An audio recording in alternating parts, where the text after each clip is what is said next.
Hello, everybody. I'm Joe Lombardo, the coordinator of the United National Anti-War Coalition, and we are continuing with our series of interviews of members of the UNAC Administrative Committee.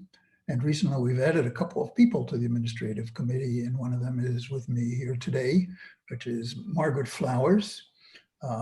Margaret is the director of Popular Resistance. She's a medical doctor, has played a real leading role in pushing for Medicare for all and single-payer healthcare. So we'll be talking to her today about sanctions. Margaret, could you explain what sanctions are? Sometimes people say, well, aren't sanctions better than war? Right. And can you maybe explain what they are and what kind of effect they have, impact? Sure. And that's how they're sold to people. That's what, people are told that this is much more humane, right? So they're actually technically what the United States is doing to countries around the world is not what we would consider real sanctions. Sanctions imply that there was some sort of a legal process, that a country had some violation, and then there was a legal process, and then the punishment, was determined to be these sanctions. What the US is doing are technically called unilateral coercive measures, and that's where we just unilaterally decide that we're going to impose an economic blockade of some sort on people within a country or governments or corporations. And these are illegal under international law. And effectively what we're doing is we're saying that those people can't conduct certain economic transactions. And that means that countries can't buy the goods that they need, that people can't buy the things that they need because they can't use their bank account, in another country. And so it really, what it does is it punishes the people of the country by making it more difficult for the country to get basic goods like food, medicines, parts for their infrastructure, all the things that they would typically, things for their industries, the goods that they need for their industries to make the products that they make. And so it ends up really hurting both the people and the economy. And that's really what the designed impact, effect is from the United States. It's, as we did to Chile, when, we said we're trying to make the economy scream, is to try to create hardship and chaos and destabilization so these nations are weakened, and it's easier for the United States to then go in and dominate them. The U.S. always talks about it's in favor of free trade, and it's supposed to be a violation, international violation, if you block free trade. Are these sanctions legal, and have there been any repercussions on the international level for the U.S. sanctions? I mean, they definitely are illegal, and there have been statements in the United Nations to that effect. And they violate the United Nations Charter. And I think one case I know about was, I think it was a case before the International Criminal Court regarding Iran and U.S. sanctions against Iran. And the court found in favor of Iran, but it doesn't have a mechanism to enforce that. So I don't think anything materially came out of that. But that's one case I know of, where a body did find that what the U.S. was doing was illegal. Yeah. In war, they say that you can't conduct war against civilians, but that it seems exactly what this is. And they've said many times that what they're trying to do is build an opposition in a country so it can overthrow the government of a government that does not follow the dictates of Washington and Wall Street. So it seems that this should be illegal on that grounds. That's actually in the Geneva Accords. It says that you can't do this kind of thing. I guess they don't consider it war. What do you think about this? Well, I mean, it definitely, and that's the thing that people need to understand, is that these economic measures directly contribute to the deaths of tens of thousands of people. The Center for Economic and Policy Research found that just between 2017 to 2018, there were the sanctions against Venezuela contributed to 40,000 deaths. And so, if we were dropping bombs on Venezuela that killed 40,000 people in 1 year, I would hope people would be outraged. But these occur silently. They occur in the hospital, in people's homes. They're not on the media. We don't hear about them. And so, but that's why people tolerate them in the United States. But this literally is a form of warfare against the people of these countries. Yeah. And not only that, but it's not even effective. And what these tend to do is actually cause people within the country to not break with their government, but to actually rally around it, because they see their government being under attack by the United States. And so they recognize that their enemy is not their government. Even if they have criticisms of their government, we see this in many countries, they believe their first priority is to get the US interference out. And so it really rallies people together.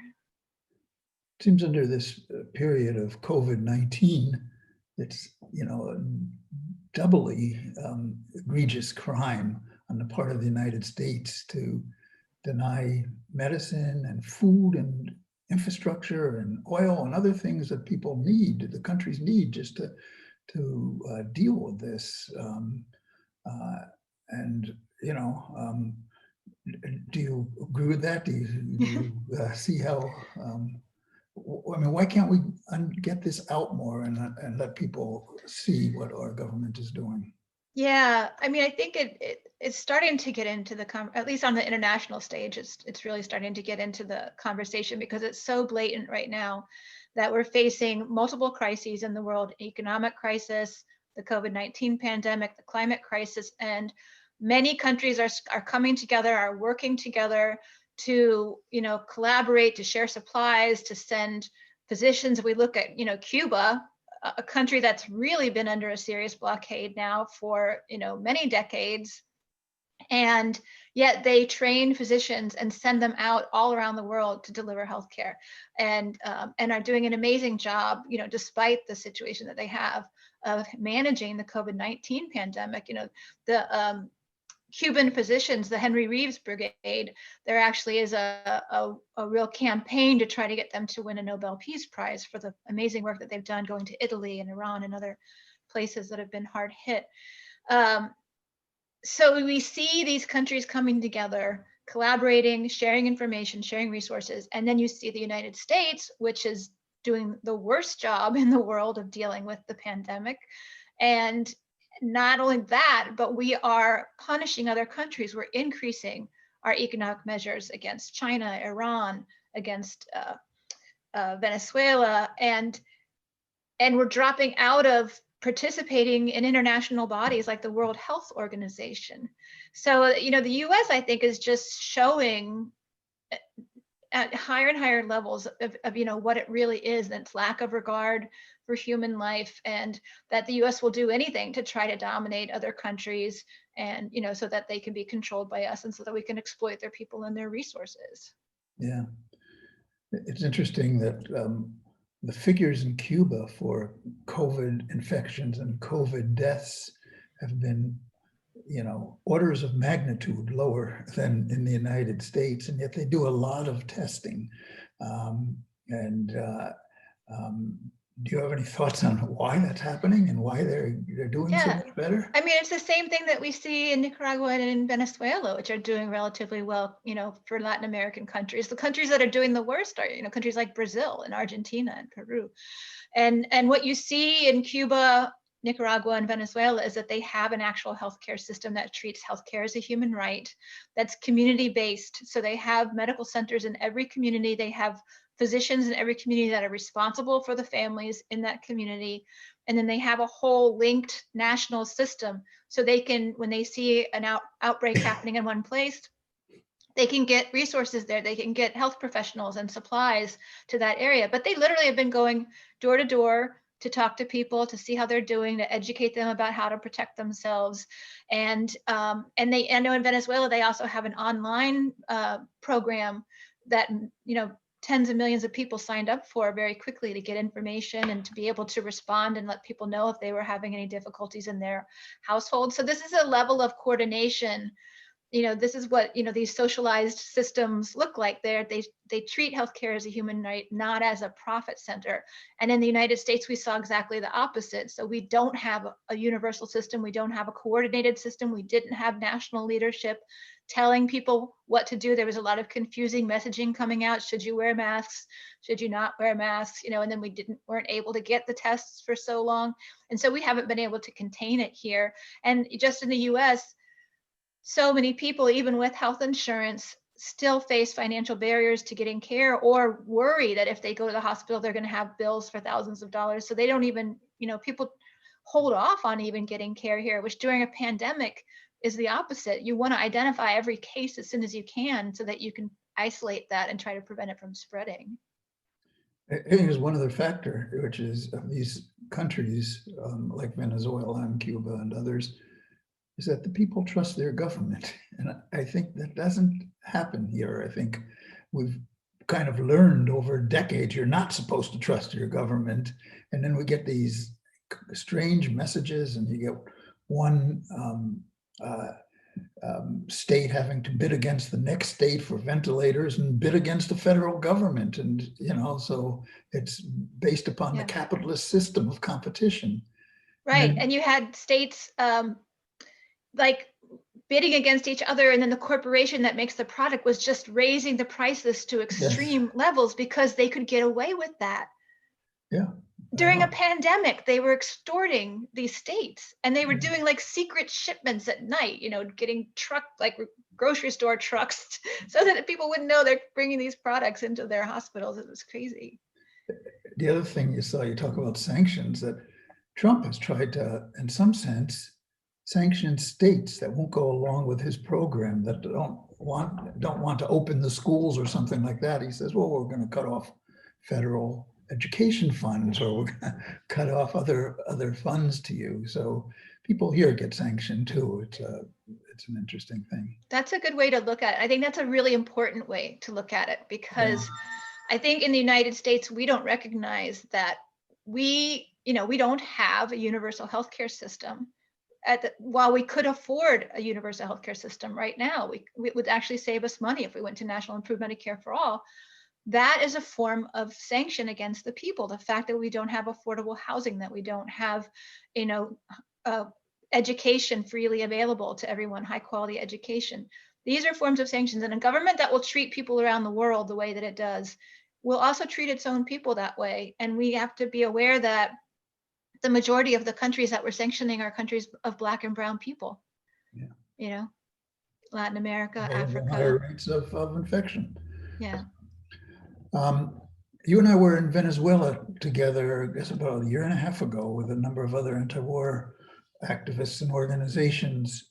One of the things I remember from that period was, first of all, I remember getting on the subways, which were free. You just walk onto the subways. They want people to get to work or wherever they have to get. But I remember hearing that gasoline was free too. You would go up to a pump and you would pump it in. But now I know that there's been a real crisis because they don't have enough gasoline to even do some of the transporting around their own country of food sources and medicines and other things. And there's been, during this period of COVID-19, there's been a severe increase in sanctions on a number of countries by sanctioning the vessels that carry oil from one country to another. So I know, Cuba's in a very desperate state about this, they're using oxen now instead of tractors because they don't have enough oil to do this. And even Venezuela, which has the most amount of oil of any country in the world, because it's this thick oil and because their refining plants were mostly in the United States, and we've taken over all of those, like Citgo and the other oil companies of Venezuela. Stolen them, I would say. Yeah. They can't even get oil. And you just think of how egregious this is. And, Yeah. I mean, and And another thing that I remember from that trip was when we met with the gentleman who was the former health minister, and at that time that we met with him, he was in charge of procuring medications for the country. And he talked about how Venezuela had a thriving pharmaceutical industry. They actually had the highest level of medications per capita in Latin America. And because of the economic war on Venezuela, they can't import the things that they need to keep those pharmaceutical factories, running, either in parts or materials to make the medications. And so they had a severe shortage even then, which was a year and a half ago. It's worse now. Yeah. And I remember on, television, in between the news stories, they would have these ads that, said like, this person in this place needs this medicine. Here's their phone number if you have any. Just trying to do what they could to try to get people the things that they needed. Yeah, I mean, it's really a shame. We live in a world where we have the technology to provide these things, and because of the crazy politics of this capitalist imperialist system, people are denied these things, and they're dying in great numbers. So when they say sanctions aren't war, it's killing more people than perhaps even a war would. I heard it a few months ago, 40,000 died because of lack of medicines in Venezuela alone. It might be more now, but that was just in a 1-year period. So, it's definitely been more. And Iran is another place. I traveled last year to Iran on a peace delegation and talked to people there about how they're not able to get medications and get the parts that they need, and equipment for their hospitals. And that's worsening now under the COVID-19 crisis because other countries were afraid to do, even help Iran, even to send supplies to Iran because of the sanctions. And so the World Health Organization had to step in and try to get supplies to them. Fortunately, it did, but they're really struggling. Do about it? And are there organizations people can relate to and find out more information? Well, I mean, UNAC is part of the Sanctions Kill Coalition, and I think that's an excellent website, sanctionskill.org, to get resources. But I think that what we really need to be doing right now, this economic war, I think, to people in the United States who are suffering from an economic war against us, it just seems like it's far away, like it's out there. But I think it's really important for everybody to understand that it's this capitalist system that has no regard for human life. And it's the capitalist system that drives the wars around the world, which are for resources and to exploit workers, and that also ravages us at home as well. And we're in a crisis right now, economically, the climate crisis, the COVID-19 pandemic. And so this is what I think we really need to be organizing. We need to be making these links between the economic war here and abroad. We need to be understanding that it's not about, who gets elected in November. Both of them in their own way is going to be, upholding this capitalist system and not doing what we really need. Biden has already said he doesn't support national improved Medicare for all at a time when millions of people are losing their health insurance. So I think we have to really organize and understand what the root causes are. Get out into the streets and make these demands and build these bridges, as UNAC does so beautifully, with people in other countries who have been resisting what the United States is doing, because they really have a lot to teach us, both in the way that they've resisted and the way that they've, worked to try to make sure that people can get their basic needs met in this time. So that international solidarity is really important as well. Well, now that we're seeing some of the U.S. allies breaking with them on some of these sanctions, especially around Iran, because we withdrew from the, Iran deal. The agreement, yeah. The deal that it was really the U.S. that was the cause of that, not Iran. They don't want to do these stiffer sanctions. It would be really important for us to speak to and work with the international peace movement, especially in some of these countries, to get them to pressure their countries to go to stop their support for the United States and these increased sanctions, especially during the period of COVID-19, which I think can be understood by everybody. There's nobody that can't. The other thing I think is that in our country, so many people have come out in the streets for the protests against Black lives and so many other things, because they are impacting them where they live right now in their communities. but it would be really important for us to help make a bridge and get an international component to that, because we have tremendous allies when we do that, and it will build our movement, it will build their movement, and I think it will help us a lot. So, yeah. And I think, and it is heartening to me to start to see countries that are beginning to defy the US sanctions and openly saying that these are illegal, recognizing that, and why would they obey an illegal, something that's illegal? That's participating in it. So I hope that other countries will continue to get the courage to do that, but it's hard, it's hard for other countries to stand up to the United States because we can be so retaliatory. Yep, it is. So is there anything else you'd like to say in closing? Just one quick myth I want to dispel is when people hear that the talking points that say that these sanctions don't include medications and food, that we need to understand that they absolutely do, because while a country could technically buy medications and food, because they're sanctioned, they can't make the economic transaction to do that. So medicine and food are absolutely part of this. And even when one of the Venezuelan government officials traveled abroad to buy food for their program that gives out food to everybody, he was detained by the US and is still being detained, Alex Saab. So this does definitely impact food and medicines. And go to sanctionskill.org and learn more. Sanctionskill.org and popularresistance.org and unacpeace.org are 3 places where people can make contact with our movement and become part of it. So thank you, Margaret. In ending, let me just say how how we all felt with the death of Kevin, and how wonderful, inspiring it is that you decided you're going to continue that work, and that's an inspiration for all of us. So thank you for doing that. Well, thank you. It's the best way to honor his legacy is if we all continue to fight as he did throughout his entire life. And you do have a program for new people. Oh, yeah, the Kevin Ziss Emerging Activist Fund, which our families put together, and we're launching it on October 28th, and you can find that at popularresistance.org, and we'll be giving grants out to emerging activists to support them, because Kevin was such a mentor to hundreds of people throughout the years, and to so many activists.